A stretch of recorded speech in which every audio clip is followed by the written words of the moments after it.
back to the program. I'm Yogita Lamai in Delhi. Now, buying your own home has become unaffordable for most Indians. A growing middle class means that demand has far outstripped supply, with little sign of that shortage being solved. One study suggests that 35,000 homes need to be built every day for the next 8 years just to meet current needs. Shilpa Kanan's been finding out more. More than 3,000 people live in just this one Delhi slum, and there are hundreds like it across the city. As more people move here from the countryside, these settlements are the only place many can live. To try and get more permanent housing, the governments turn to private help.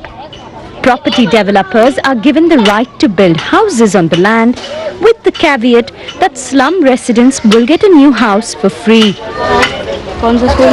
Jasmine Khan and her family are in line for that benefit. They've been moved to this temporary camp by a builder, waiting to move into their new flats. I was happy in my older house. I'm fine here. We're happy about the new flats because, as I said, it's in uniform. You know, everybody kind of equal, and with the proper structure of living, toilet, bathroom, kitchen, and rooms. But it looks like a long wait. Developers need over 50 clearances to build residential projects. And Naveen Raheja, who's been given this land, says that's deterring companies from getting involved in affordable housing projects. I was sure that I'll be able to get out of it within 3 years by giving housing to everybody. But it is now 2009 when I got it. It is 2014, and still people are shifting voluntarily. And unless the main site is cleared, I cannot construct houses. So it has turned out to be much more challenging and much more unviable from economics point of view also. That's the big problem India faces. The country needs over $2 trillion of investment to build more than 20 million homes across the country. And that's only going to happen if the private sector is involved. But almost all of them need to be affordable, which means lower profits for developers.